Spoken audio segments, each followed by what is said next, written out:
দেখেন, লাকাদ কানা লাকুম ফি রাসূলিল্লাহি উসওয়াতুন হাসানাহ।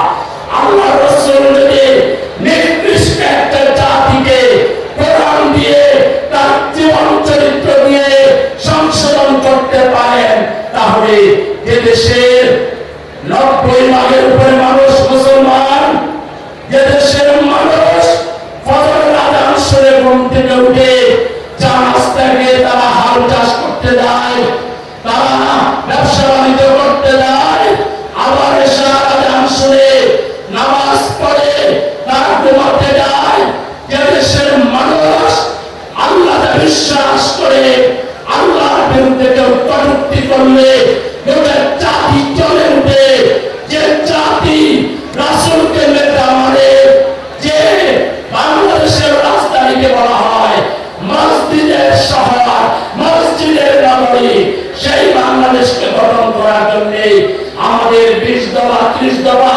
50 দফা লাগবে না। আসুন আল্লাহর ভাষায় ওয়াতাসিমু বিহাবলিল্লাহি জামিআন ওয়া লা তাফাররাকু।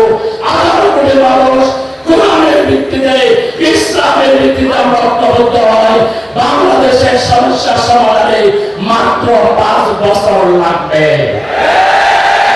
বছরের ভিতরে বাংলাদেশ থেকে দারিদ্র আমরা হিমালয়ে পাঠাবো। 5 বছর লাগবে না, 2 বছরের ভিতরে সন্ত্রাসীদেরকে সন্ত্রাসের অস্ত্র সহ পায়ের নিচে বাধ্য করবো। বাংলাদেশে আর কোন সন্ত্রাস চলবে না, কোন খুন হবে না, রাজধানী হবে না, বাংলাদেশ সোনার বাংলাদেশে পরিণত হবে। সেই ধরনের একটা বাংলাদেশ প্রতিষ্ঠায় আমাদেরকে জনগণের কাছে যেতে হবে, দাওয়াত দিতে হবে, ইসলামের সৌন্দর্য তুলে ধরতে হবে, রাসূলের আদর্শ তুলে ধরতে হবে। আজকের শ্রোতা মণ্ডলীকে জিজ্ঞাসা করতে চাই, বাংলাদেশকে আধুনিক কল্যাণ রাষ্ট্রে পরিণত করার জন্য ইসলামের ভিত্তিতে শিক্ষা ব্যবস্থা, সংস্কৃতি, রাজনীতি, অর্থনীতি, তামাত্তনিক সব দিককে তৈরি করার জন্য আমাদের যদি আরো পরিশ্রম করতে হয়, আরো ত্যাগ স্বীকার করতে হয়, প্রয়োজনে বাংলাদেশের স্বাধীনতা রক্ষার জন্য, ইসলাম রক্ষার জন্য আমাদেরকে যদি জীবন দিতে হয়, আপনারা কি রাজি আছেন?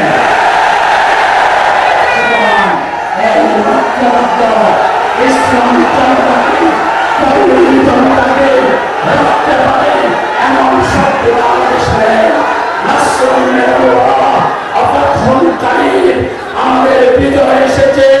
চূড়ান্ত বিজয়ের যাত্রা আজকে থেকে শুরু হলো। ইনশাআল্লাহ এই বাংলা 57,000 বর্গ কিলোমিটার মাটিতে কোরআনের পতাকা পথ করে উঠবে ইনশাআল্লাহ।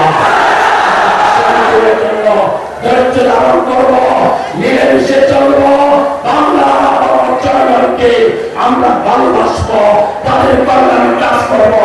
আল্লাহ তাআলা আমাদেরকে সেই তৌফিক দান করুন। খোদা হাফেজ। বাংলাদেশ জিন্দাবাদ, বাংলাদেশ জামাত ইসলামী জিন্দাবাদ।